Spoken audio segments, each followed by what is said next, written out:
Hop là.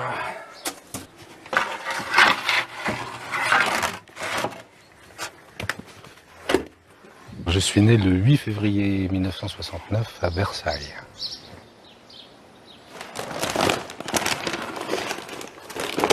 Du côté de mon père, c'est en Normandie, du côté de Rouen, Le Havre, tout ça. Origine sociale, mon grand-père était rempailleur de chaises, il était aveugle et donc il s'est débrouillé comme il pouvait. C'était des conditions très très difficiles. Et par contre, mon père, après, a été celui de sa famille qui a fait des hautes études. C'était un littéraire, il a fait des études juridiques, il est devenu juriste d'entreprise. Du côté de ma mère, c'est plutôt la Loire, le Forêt, au-dessus de Saint-Étienne, dans les montagnes. Et ma mère est psychanalyste.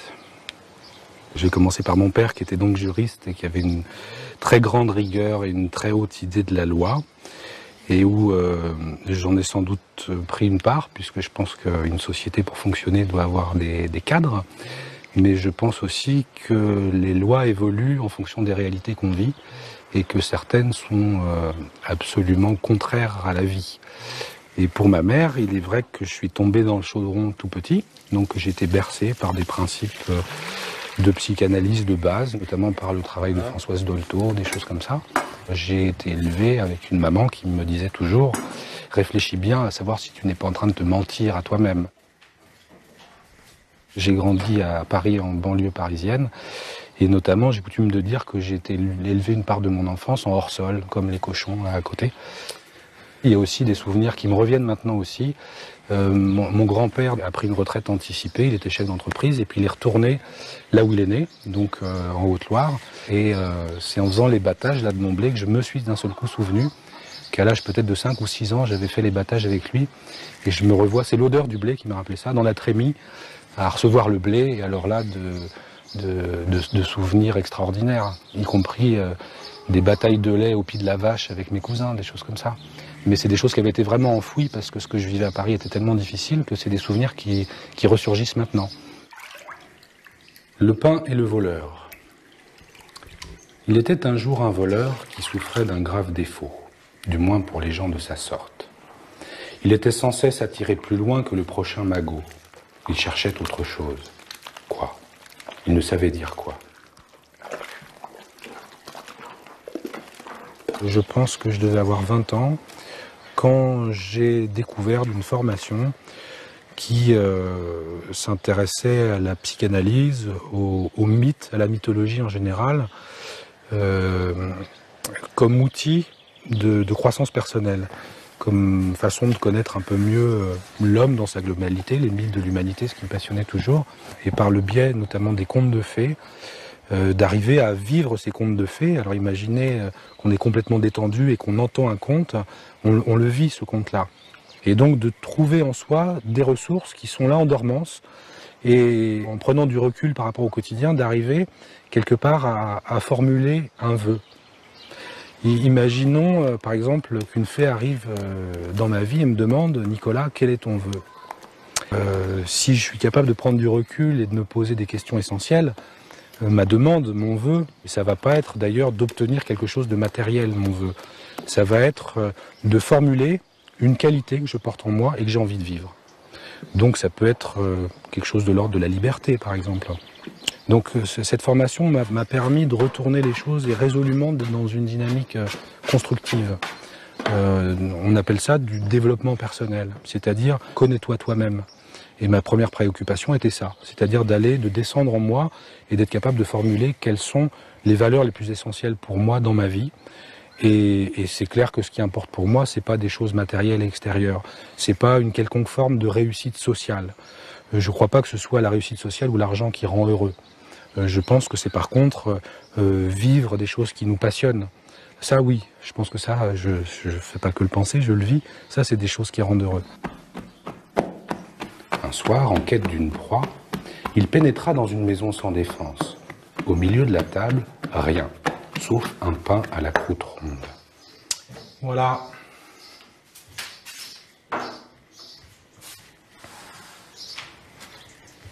Alors je suis paysan boulanger, c'est-à-dire que je cultive du blé, en agriculture biologique, en agroécologie, que je transforme en farine. Et avec cette farine, je fais mon pain. Et je travaille aussi avec des variétés anciennes de blé. Donc je fais aussi tout un travail de sélection dans les champs, des variétés qui m'intéressent autant pour le pain que pour l'agriculture et l'agriculture biologique. Donc c'est des blés souvent qui font beaucoup de paille, qui ont beaucoup de vigueur et qui donnent en plus une qualité de farine et de pain qui est extraordinaire au niveau des arômes, au niveau de la santé, etc. Donc en fait, je fais de la semence jusqu'au pain.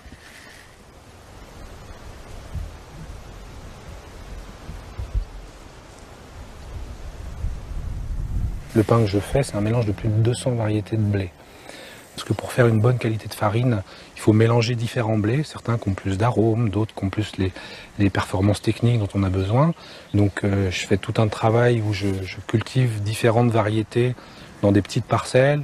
Donc je les observe en culture, je les teste en panification pure, ce qui fait que je connais intimement chacune des variétés. Et à partir de ça, je constitue un mélange que je vais cultiver en champ cette année-là. Donc c'est une démarche de recherche permanente, où tous les ans le mélange que je cultive en champ pour mon pain, il est différent, puisque je vais rajouter ce qui m'a plu, ce que j'ai découvert cette année-là, en retirer peut-être d'autres, etc. C'est ce qu'on appelle de la gestion dynamique de la biodiversité.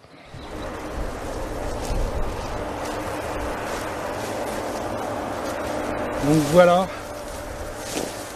le blé au glume velu. Alors, si on regarde de très près, on s'aperçoit qu'il y a tout un fin duvet sur les glumes. Et là, par exemple, ben voilà, ce que peut être de la biodiversité. Là, il doit y avoir 10 ou 11 variétés différentes. Alors, il y en a du barbu, il y en a du pas barbu, il y en a du roux, il y en a du jaune.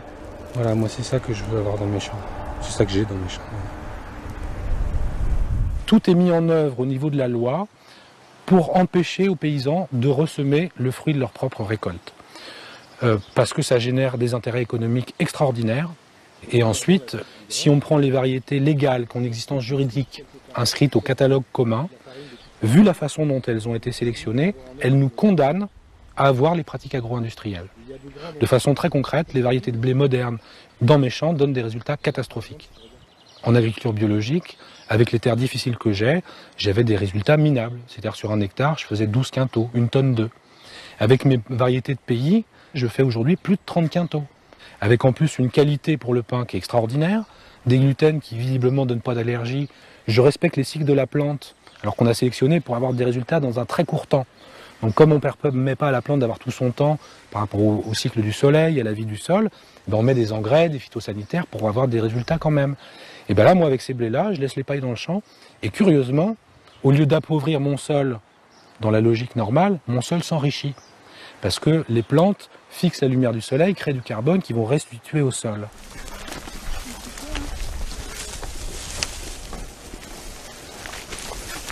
De l'eau pour les travailleurs. Ah ouais.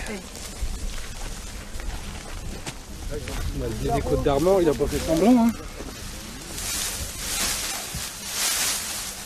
Donc je ne peux pas faire autrement, que ce soit du point de vue de la qualité de mon pain ou de mon travail en tant qu'agriculteur. J'ai été naturellement conduit à retrouver ce patrimoine ancestral, mais qui aujourd'hui est enfermé dans des banques de gènes, qu'on ne peut même pas utiliser, sauf si on travaille avec des chercheurs. Et on ne peut pas les changer si ce n'est pas pour faire de la recherche. Donc il y a tout un travail de fond pour redonner aux agriculteurs le droit d'hériter leur héritage légitime, c'est-à-dire l'héritage de la biodiversité que nos ancêtres paysans ont créé. Parce qu'il faut savoir que pour le blé, par exemple, il y a 10 000 ans, c'était des graminées sauvages. On ne pouvait pas faire du pain avec. Donc les paysans, les premiers agriculteurs, alors ça s'est passé en Mésopotamie, en Syrie, où j'ai été il y a peu de temps, où là, ils ont domestiqué les graminées sauvages qui redonnaient leurs grains pour se reproduire vite, pour sélectionner celles qui gardaient leurs grains. Donc on pouvait du coup récolter le grain pour en faire de la farine, puis après ils ont sélectionné celles qui faisaient des plus gros grains, etc. Et ça a mis 10 000 ans pratiquement, pour avoir toute cette biodiversité de plantes cultivées. Et aujourd'hui, ce travail des agriculteurs a été spolié, a été volé si on veut, pour être stocké dans des banques de gènes, et où même s'il y a des gens de très bonne volonté dans les instituts de recherche, la législation fait que c'est prioritairement là pour être à disposition d'entreprises privées qui vont créer de nouvelles variétés, de nouveaux hybrides, de nouveaux OGM pour gagner de l'argent. Et nous, paysans, on n'a pas le droit d'en faire usage ni de les échanger. Alors moi, je ne vends pas du blé, je vends du pain. Donc, quelque part, je peux cultiver ces variétés parce que je ne vends pas ces variétés sur le marché. Moi, des fois, les premières années que j'ai fait des blés anciens, comme ça, je suis arrivé à maturité, j'étais émerveillé. Je me suis dit, mais c'est à la couleur du pain. Puis un deuxième truc qui est marrant, c'est quand le blé est mûr, là, si on ne faisait pas du tout de bruit, vous allez dans le champ quand il y a du soleil et le blé il crépite. Exactement, quand on sort le pain du four, il chante, le pain il crépite. En fait, quand le blé est mûr, pendant quelques années, ça se trouve, il n'y aura plus qu'à récolter du pain directement. J'avoue que c'est pas rare jusqu'à maintenant que je travaille 6 voire 7 jours de la semaine. Mais ça, c'est surtout parce que je me suis installé sans aucune aide financière d'aucune sorte et qui fait que j'ai démarré à partir de rien. Que donc aujourd'hui encore, je porte plus de 100 tonnes de blé sur mon dos parce que j'ai pas les bons outils, les remorques, les vis à grains dont j'aurais besoin, etc.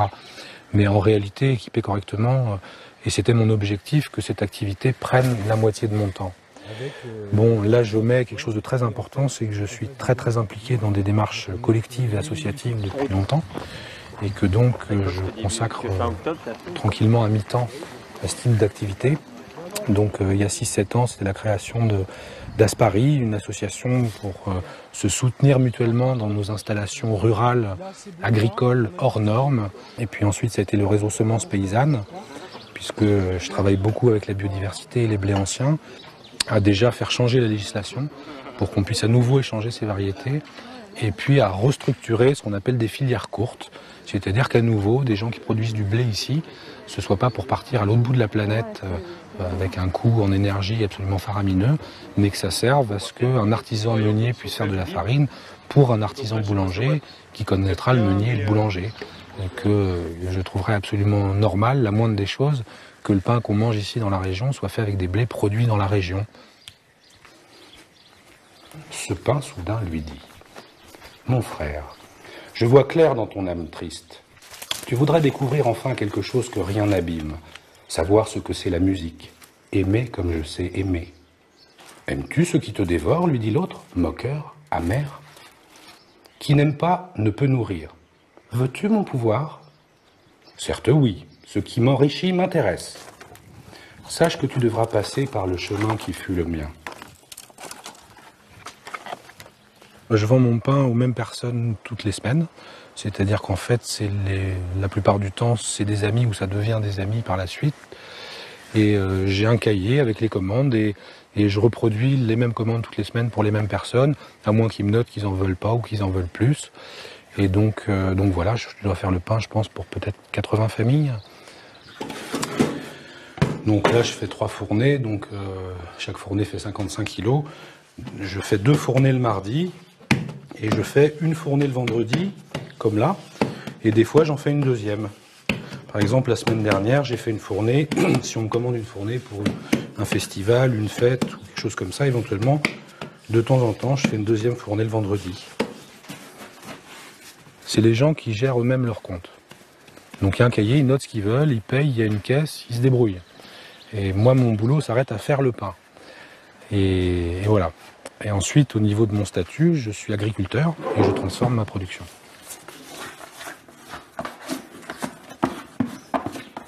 L'activité de paysan, c'est d'abord se nourrir. Donc en l'occurrence, moi, j'achète pas mon pain. On a un jardin potager. Il y a tout un tas de choses que je produis moi-même. Donc c'est autant de choses pour lesquelles j'ai pas besoin d'argent. Et notre démarche a été de faire tout ce qu'on peut faire et qu'on aime faire en plus, qui limite nos besoins financiers et qui nous procure une qualité de vie. Donc notamment des produits de très bonne qualité. Ensuite, au niveau de notre maison, c'est pareil. On a rénové notre maison nous-mêmes avec des matériaux traditionnels, voire des matériaux, le chanvre avec lequel on a isolé. À l'époque, je ne cultivais pas encore, mais aujourd'hui, je le cultiverai dans mes champs. Donc c'est des choses qui coûtent beaucoup moins cher. Donc c'est très difficile de parler du revenu par rapport à quelqu'un qui achèterait tout. Et en plus, deuxièmement, je ne fais jamais mes comptes. Donc je ne sais pas exactement combien je gagne. Ce que je peux vous dire, c'est qu'aujourd'hui, après 12 ans, mon activité nous permet de vivre correctement. Je fus d'abord un jour d'automne enfoui dans la terre des morts. J'ai pourri. Un matin, un brin d'herbe est né. C'était moi, vivant, ébloui. Vinrent les premiers jours d'été. Je fus lié, battu, broyé, réduit en poudre sous la meule, noyé, pétri, jeté au four, enfin tiré par mon bourreau hors des braises de cet enfer. Je pense que le premier acte politique qu'on puisse faire, il est davantage dans notre porte-monnaie que dans notre bulletin de vote. Donc pour nous, quand on s'est installé ici, faire notre jardin et rénover notre maison avec des produits sains et peu de dépenses financières était un acte politique. Ensuite, c'est de se rendre compte que le monde il est tel qu'il est parce que nous, on l'entretient. Puisque là, mon moulin, il fonctionne encore sur l'énergie électrique, probablement des usines de la Loire nucléaires.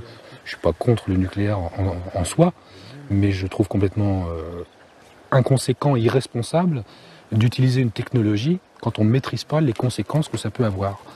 Donc la démarche de cohérence aussi, elle ne se fait pas en claquant des doigts du jour au lendemain. C'est un chemin et c'est un perpétuel chemin. Donc là, nous, on en est à l'autonomie en eau. Il se peut que ce soit réalisé cet été. L'étape d'après, ce sera l'autonomie énergétique. Donc ici, on est sur des hauteurs, il y a du vent, on pourrait tout à fait installer une éolienne, pourquoi pas quelques panneaux solaires, déjà réduire nos dépenses d'énergie aberrantes. La première réflexion à avoir, c'est est-ce que l'utilisation que j'ai de l'eau ou de l'énergie, elle est censée ou est-ce qu'elle est complètement aberrante ? En l'occurrence, dans la majorité des cas, elle est complètement aberrante.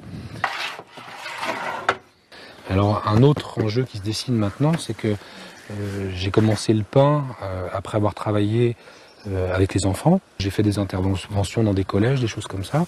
Et aujourd'hui, à présent, j'aimerais bien à nouveau pouvoir accueillir des enfants ici, depuis les champs jusqu'au pain. Maintenant que j'ai un outil de travail tout à fait acceptable, des conditions de sécurité qui me permettraient d'accueillir des enfants et d'hygiène. Et également, dans le même esprit, je me consacre de plus en plus à de la formation. Autant auprès de boulangers qui cherchent à faire un travail de qualité, à repanifier des blés anciens, qu'à des agriculteurs qui sont dans une orientation type agroécologie et qui donc veulent retrouver des savoir-faire et du bon sens par rapport à l'agronomie. Donc je suis de plus en plus appelé à tout ça. Donc c'est vrai qu'aujourd'hui j'ai un emploi du temps extrêmement chargé, mais que de choses qui me passionnent. Donc voilà.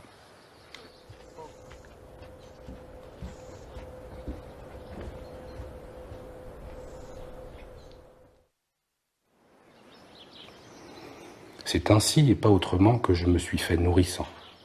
J'ai ce pouvoir incomparable de donner ma force aux vivants. Le veux-tu, dit voleur de rien ? Non, garde-le, répondit l'homme. Je préfère 100 fois rester avec mes questions sans réponse. Aimer est trop dur. Salut. Gougou.